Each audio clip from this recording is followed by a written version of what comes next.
어떤 두 사람이 있다고 할 때 그 두 사람이 똑같은 시간, 똑같은 장소에 있다고 해도 사실은 똑같은 세상을 살아가는 것은 아니라는 거예요. 무슨 얘기냐? 각자가 느끼고 깨닫는 바에 따라 우리는 동일한 장소에서 동일한 시간을 보내고 있지만 사실은 전혀 다른 세상을 살아갈 수가 있다는 겁니다. 그런 것들을 우리가 어떤 것들이 어긋날 때마다 느끼게 됩니다. 그러니까 아무 일도 없을 때는요, 다 똑같은 세상을 살아가는 것 같아요. 근데 어떤 문제가 생겨가지고 우리의 어떤 관계나 우리의 어떤 생각들이 딱 부딪히고 딱 어긋나잖아요? 그럼 깜짝 놀라죠. 아니, 저 사람은 저렇게 생각하고 살아가고 있었다는 거야? 아니, 이런 사람이 있었다는 거야? 아니, 어떻게 이럴 수가 있는 거야? 우리가 지금 같은 세상을 살아가고 있는 게 맞아? 이 21세기 대한민국, 지금 이 시대를 우리가 같이 살아가고 있는 게 맞아? 라는 의문이 들 정도로 전혀 다른 생각, 전혀 다른 느낌들을 가지고 우리들은 살아갈 수가 있다는 겁니다. 신앙생활도 마찬가지라는 거예요. 우리가 똑같은 교회에서 똑같은 하나님을 믿는다고 하면서도 전혀 다른 신앙의 모습으로 전혀 다른 세상을 살아갈 수가 있다는 겁니다. 물론 신앙의 모습이야 천차만별일 겁니다. 하지만 같은 세상의 규칙과 같은 세상의 목표를 가지고 살아가야 한다는 거죠. 우리가 가장 조심해야 할 것은 어리석은 신앙에 빠져서는 안 된다는 겁니다. 나를 망치고 다른 사람을 망칠 수 있는 어리석은 신앙. 그러한 모습들을 우리의 현실의 삶 가운데서 얼마나 많이 바라봅니까? 그러니까 우리가 생각이 좀 다르고 뭐 여러 가지 믿는 바가 다를 수는 있지만은 최소한 어리석은 선택을 통해 어리석은 삶의 모습으로 나아가서는 안 된다는 겁니다. 아무튼 우리의 신앙의 모습 가운데서도 우리가 그런 어리석은 그러한 선택을 통해 어리석은 신앙에 빠지지는 않을까, 우리의 신앙의 모습을 한번 돌아볼 수 있어야 합니다.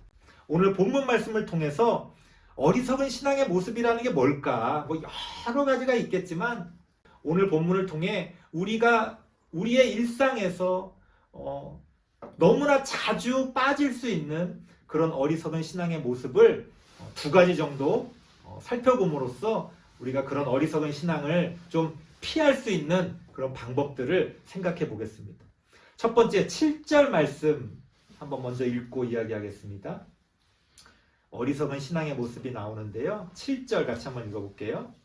시작. 너희는 외모만 보는도다. 만일 사람이 자기가 그리스도에게 속한 줄을 믿을진대 자기가 그리스도에게 속한 것 같이 우리도 그러한 줄을 자기 속으로 다시 생각할 것이라. 어리석은 신앙에 빠지기 딱 좋은 모습이 어떤 거냐? 외모만 보는 신앙이에요. 외모만 보는 신앙. 겉모습만 보는 신앙. 외모도 중요하지요. 또 외모를 통해서 우리가 또 느끼는 것들이 많이 있어요. 뭐 외모를 무시해라. 외모는 뭐 아무것도 아니다. 그런 말씀 드리는 게 아닙니다. 외모만 보는 게 문제라는 거예요. 겉모습이 중요하지 않다는 게 아니에요. 겉모습만 보는 게 문제라는 거예요. 외모만 본다는 게 뭘까요? 사도 바울이 자신이 경험한 일에 대해서 그 예를 들고 있습니다. 10절 말씀 같이 한번 읽어볼게요. 사도 바울이 자기가 당한 이야기를 지금 하는 거예요. 10절 같이 한번 읽겠습니다. 시작. 그들의 말이 그의 편지들은 무게가 있고 힘이 있으나 그가 몸으로 대할 때는 약하고 그 말도 시원하지 않다 하니. 무슨 말이에요? 처음에는 사도 바울이 이 고린도 교회에 편지를 보내서 사람들에게 복음을 전했어요. 편지를 읽는데 정말 문장이 힘이 있고 그야말로 진짜 그 가르침이 깊이가 있고 쉽게 말해 카리스마가 있는 거예요. 그 사람들이 사도 바울을 기다렸어요. 사도 바울 선생님, 우리 교회 와서 설교 한번 해주세요. 그 사도 바울이 딱 왔는데 이게 웬걸? 상상했던 모습이 아닌 거예요. 외모는 볼품없고 설교한다고 딱 설교를 하는데 목소리도 뭔가 좀 시원찮고 좀 더듬거리는 것 같고 잘 알아듣지도 못하겠고 뭔가 좀 확신 있게 막 그렇게 설교를 해야 되는데 그냥 뭐 조곤조곤 가르치는 것 같은데 알아듣기도 어렵고 뭔가 마음에 안 드는 거예요. 사람들의 불만이 폭발합니다. 사도 바울 맞아? 먼저 번에 보냈던 편지도 사실은 뭐 별거 아닌 거 아니야? 처음에 자신들이 믿었던, 자신들이 확신했던 것까지 흔들리기 시작해. 왜? 외모를 보니까, 겉모습을 보니까 너무 아닌 것 같은 거야. 이미 그 속을, 이미 그 내용을 알고 있으면서도 겉모습에 현혹이 됩니다. 마음이 흔들리기 시작해. 아무리 봐도 아닌 것 같아. 아무리 들어도 좀 시원찮어. 결국 사도 바울이 가르치는 그 가르침에서 떠나가고 오히려 엉뚱한, 겉보기에는 뭐 멋지고 목소리도 좋고 뭔가 확신 있게 전하는 것 같지만 사실은 거짓된 신앙일 수 있는 그러한 다른 복음에 사람들이 현혹되기 시작했다는 것. 본질을 보지 못하고 껍데기를 붙들고 씨름하다 보면 그런 어리석은 신앙의 모습을 보여주게 됩니다. 내가 왜 믿는 건지, 내가 무엇을 믿는 건지, 그래서 내가 무엇을 원하는 건지, 그러한 어떤 본질을 깨닫지 못하면요, 우리는 여전히 겉모습만, 외모만 바라보며 껍데기만 붙들고 신앙생활을 할 수밖에 없다는 겁니다. 우리의 삶 가운데 그런 것들이 얼마나 많아요. 모임을 하는데 사람들이 많이 안 모이면 힘이 쭉 빠지죠. 사람들이 많이 모이면 내용이 어떻건 막 신이 납니다.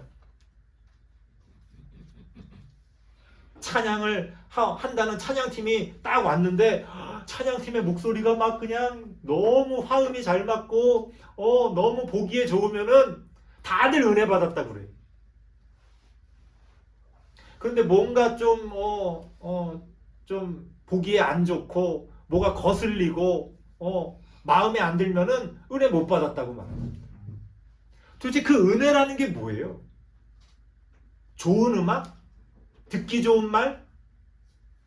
은혜 받았다는 게 결국 그 외모, 그 겉으로 보이는 것을 통해서 느끼는 그 느낌이라면 그런 은혜가 어떻게 하나님이 주시는 은혜일 수 있겠습니까? 우리는 하나님을 믿는다고 하면서도 겉보기에 좋지 않으면 눈살을 찌푸립니다. 그렇지, 외모만 보면 안 되지 하면서도 그걸 견디지를 못해. 그 사람의 속을 보면 외모에 현혹이 되지 않지만 그 사람의 속이 안 보이잖아요. 그러면 내가 외모만 보면 안 되지 하면서도 그걸 견디지를 못해. 다 넘어갑니다. 심지어 사기꾼인지 알면서도, 아니 사기꾼이라는 게 드러났는데도 못 믿는 사람들이 있잖아요. 왜 그런 일이 벌어져요? 외모밖에는 안 보이니까 그럴 수밖에 없는 거예요. 속을 볼 줄 모르면, 본질을 볼 줄 아는 그러한 능력이 없으면요, 다 넘어갑니다. 그러니까 외모만 보면 안 됩니다. 그러면 여러분이 그렇죠, 외모만 보면 안 되지요, 이런다고 해결되는 문제가 아니에요. 속을 볼 줄 알아야 돼. 본질을 볼 줄 알아야 돼. 어떻게 보면 제가 이 설교 시간을 통해서 여러분들에게 계속 가르치는 게 사실은 그런 거예요. 단지 이것이 옳다, 저것이 옳다 이런 걸 가르치는 게 아니라 하나님의 말씀에 하나님이 가르치는 것에 속을 보게 하는 거예요. 그 속을 보지 못하면, 그 본질을 보지 못하면 당장은 괜찮은 것 같아도 언제든 그 외모에 현혹이 되어서, 그 껍데기에 현혹이 되어서 겉모습에 휘둘리면서 다 어리석은 선택을 하고 잘못된 그런 어리석은 신앙의 모습으로 빠져들 수가 있다는 겁니다.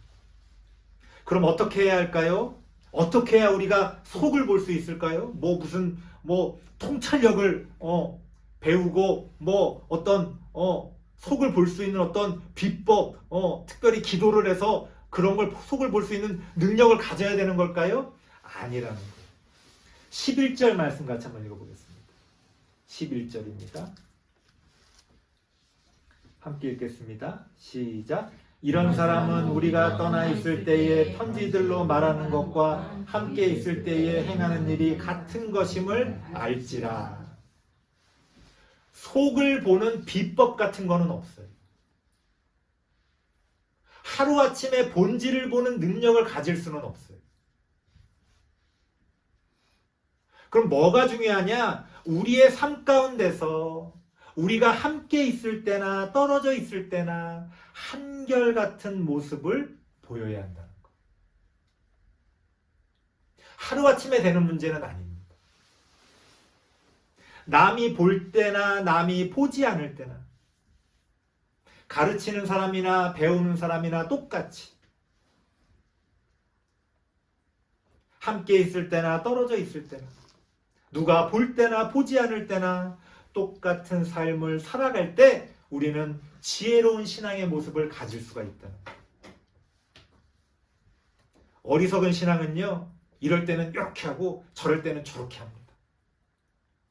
누가 보면 바짝 잘하는 척하고 누가 안 보면 아이고 늘어져요. 그것이 습관이 되면요, 우리는 결국 껍데기만 붙들고 살아가게 되는 거예요.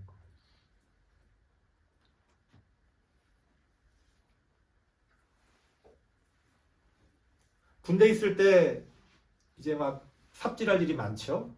막 삽질 막 할 때 갑자기 이제 고참이나 또 장교들이 와서 이렇게 볼 때가 있습니다. 그럼 이제 한참 이렇게 삽질하다가 이제 쉬는 시간이 돼서 이렇게 쉬고 있어요. 쉬는 시간이 돼서 이제 5분만 쉽시다 하고 쉬는 거니까 쉬고 있는데 누가 이렇게 딱 오면은 갑자기 일어나서 막 삽질하는 애가 있어요.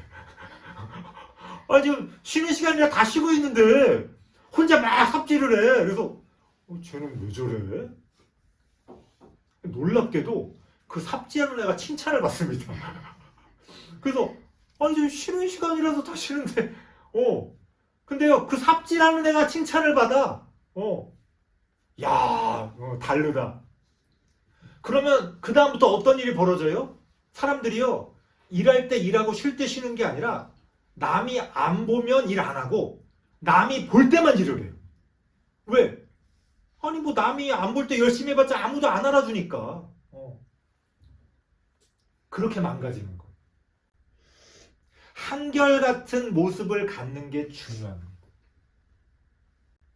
그러니까 뭔가의 속을 본다는 거, 뭔가의 본질을 느낀다는 거는요, 내가 막 보려고 해서 느끼는 게 아니라 내 삶이 한결같이 당당한 삶으로 나아갈 때 그러한 속을 느끼는, 그러한 속을 볼 줄 아는 그러한 신앙을 가질 수 있게 되는 거예요. 하루아침에 되는 게 아니에요. 무슨 어떤 특별한 능력을 말하는 게 아니에요. 삶을 통해서 나타나는 겁니다. 삶을 통해서 드러나는 열매입니다. 그래서 우리는 사람들과 함께 있을 때나 혹은 떨어져 있을 때나 남이 볼 때나 보지 않을 때나 한결같은 그러한 신앙의 모습을 가질 수가 있어야 합니다. 자, 또 다른 어리석은 신앙의 모습은요, 13절입니다. 13절 같이 한번 읽어볼게요. 시작. 그러나 우리는 분수 이상의 자랑을 하지 않고 오직 하나님이 우리에게 나누어 주신 그 범위의 한계를 따라 하노니 곧 너희에게까지 이른 것이라. 어리석은 신앙의 또 다른 모습은요, 자기 분수 이상의 자랑을 하는 거예요. 분수에 안 맞게. 이게 무슨 말이냐? 아니 뭐 자기 분수를 그러면 뭐 어떻게 알지? 뭐 사람마다 다 좀 다를 텐데 뭐 내 분수에 맞게 내가 자랑한다는 게 그럼 어떤 거지? 12절 말씀 읽어보겠습니다. 12절입니다.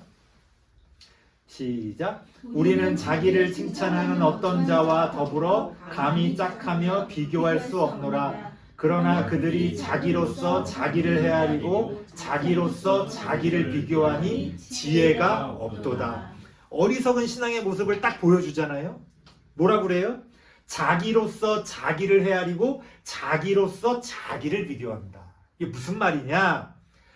자기 기준으로 자기를 비교해서 판단하는 거예요. 그러니까 다 좋게 느껴지죠. 예를 들어서 내가 이렇게 팔굽혀펴기를 내가 몇 개 하는 게 내 분수에 맞지?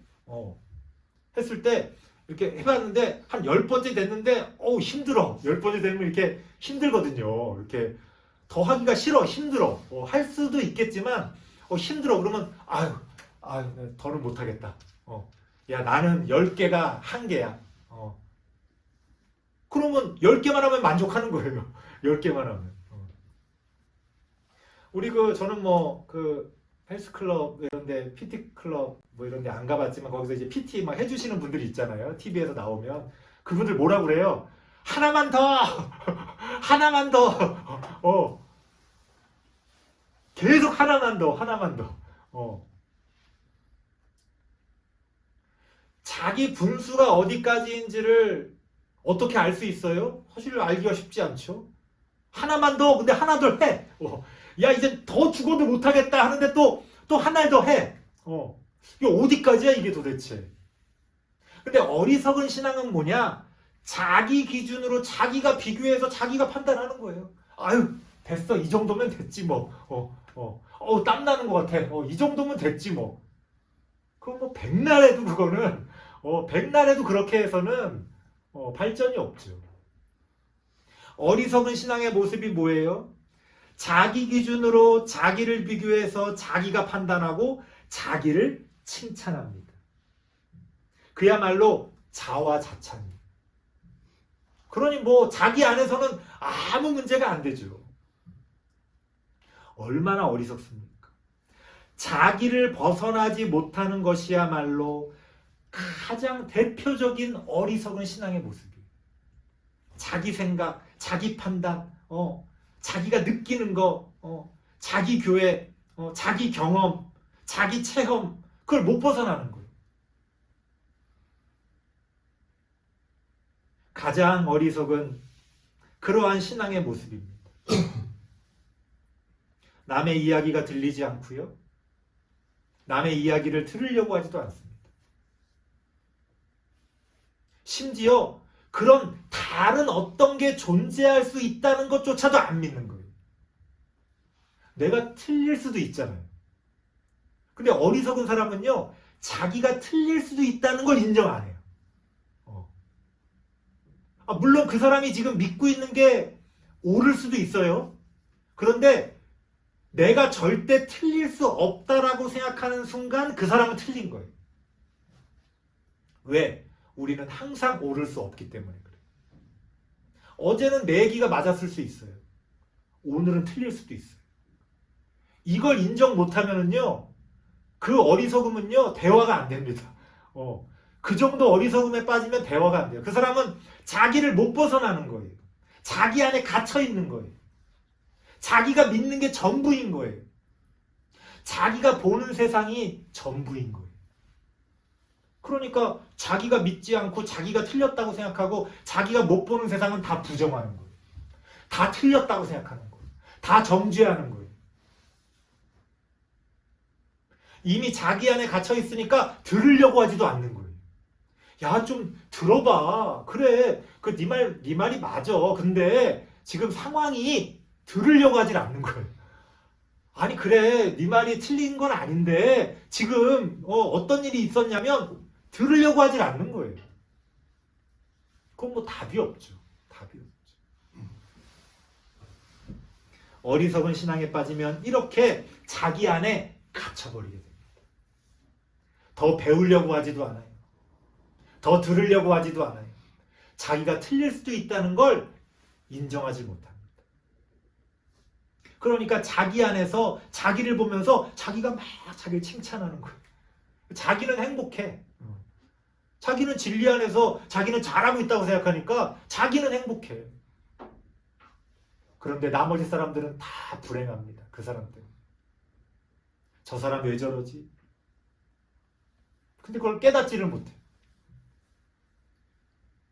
성경은 뭐라고 말할까요? 17절 말씀 같이 한번 읽어보겠습니다. 17절 함께 읽겠습니다. 시작. 자랑하는 자는 주 안에서 자랑할지니라. 네가 그렇게 자랑하고 싶냐? 주 안에서 자랑하라는 거예요. 이 말의 의미가 뭐냐면요. 또 어떤 사람은 또 이 말의 의미를 나 주 안에서 자랑하고 있는데 나 하나님께 영광 돌리면서 주 안에서 자랑하고 있어. 이 말은 그런 뜻이 아니에요. 무슨 말이냐? 자랑하라는 게 아니라 자랑하는 게 좋다는 게 아니라 우리가 자랑하는 기준은 하나님이 될 수밖에 없다는 거예요. 하나님의 말씀, 하나님의 뜻, 하나님의 나라. 우리가 자랑한다고 할 때 우리는 하나님 안에서 하나님의 뜻을 따라 하나님의 기준으로 자랑해야 한다는 겁니다.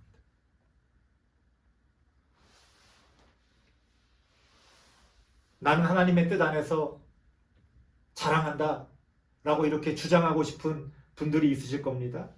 18절 말씀 같이 한번 읽겠습니다. 18절 시작. 옳다 인정함을 받는 자는 자기를 칭찬하는 자가 아니요 오직 주께서 칭찬하시는 자니라. 그러니까 어떤 경우든 자기가 자기를 칭찬하는 건 말이 안 되는 거예요. 우리가 주 안에서 자랑한다고 할 때 그 말 그대로 주 안에서 자랑하라는 게 아니에요. 자기가 자기를 칭찬하는 경우는 없다는 겁니다. 주 안에서 자랑하라는 건 그 자랑이 하나님이 자랑하시고 하나님이 칭찬하시는 것이지 내가 자랑하고 내가 칭찬하는 것은 있을 수 없다는 거예요. 우리는 그저 하나님이 우리에게 맡겨주시는 사명을 따라 묵묵히 우리가 해야 할 일을 감당할 뿐이지 우리가 자랑할 일이 어디 있습니까? 다 당연히 해야 될 것들이죠. 다 하나님께 받은 은혜를 따라 당연히 했어야 되는 일이지 우리가 자랑하고 우리가 스스로 칭찬할 일이 어디 있냐는 거. 그럼 그런 자랑이나 칭찬은 없느냐? 아닙니다. 하나님이 우리를 칭찬해 주시고 하나님이 자랑하신다는 거. 어떻게 해요? 하나님은 다른 사람을 통해 말씀하십니다. 하나님께서 그러한 사람들의 말을 통해 그런 사람들의 모습을 통해 그런 사람들의 세상을 통해 이야기하신다는 거예요. 우리가 하나님의 나라를 바르게 만들어가면 사람들이 행복해지겠죠. 내가 예수를 잘 믿으면 우리 가정이 화목해지겠죠. 그게 하나님의 자랑이고 하나님의 칭찬입니다. 너가 예수 믿으니까 너무 좋아. 너가 교회를 다니면서 행복해졌어. 더 성숙해졌어. 그게 하나님의 자랑이고 하나님의 칭찬이죠. 그게 우리의 뿌듯함이죠. 아, 좋다. 우리가 함께 이렇게 좋은 것들을 누리고 함께 이렇게 하나님의 뜻을 따라서 진리를 따라 이렇게 살아가고 그러한 어떤 세상들을 만들어 가니까 그게 얼마나 자랑이 되고 칭찬이 됩니까? 그렇게 하나님이 직접 우리에게 칭찬해 주시고 자랑해 주신다고 성경은 이야기합니다. 설교를 마무리하겠습니다. 어리석은 신앙의 모습, 남에게 찾지 말고요. 항상 이제 이런 설교할 때, 야, 너 얘기한다. 이렇게 생각하지 말고, 나를 보길 바래. 내 안에 혹시나 이러한 신앙의 모습은 없었는가? 혹시나 나도 모르게 내가 외모만 보고 있지는 않았나? 겉모습만 보고 있지는 않았나? 그게 단순히 어떤 사람의 외모만을 얘기하는 게 아니고 어떤 일의 겉모습만 보는 거예요. 어떤 일이 벌어졌을 때 겉으로 드러난 것만, 누군가 주장하는 것만 보는 거예요. 단순하게. 그러면 어리석은 선택을 하고 어리석은 판단을 하게 돼요. 다양한 방면에서 심지어 그 속까지 우리가 살펴볼 수 있어야 지혜로운 신앙을 가질 수가 있다는 겁니다. 또한 자기 안에 갇혀서 분수 이상의 자랑을 하며 자화자찬하는 그러한 모습은 나에게 없는가? 이 정도면 내가 잘하는 거지. 뭐 그런 자존감이 나쁘진 않습니다. 하지만 그게 정말로 자기가 남들보다 더 그런 것이냐 착각한다면 그건 어리석은 거예요. 물론 내가 잘하고 있는 게 있을 수 있어요. 하지만 더 잘하는 길이 우리에게 남겨져 있습니다. 우리가 걸어가야 할 그 길은 아직 멀다는 것을 느끼고 하나님과 함께 한 걸음 한 걸음 변함없이 동행하시는 우리 모든 성도님들 되시기를 바랍니다. 기도하겠습니다.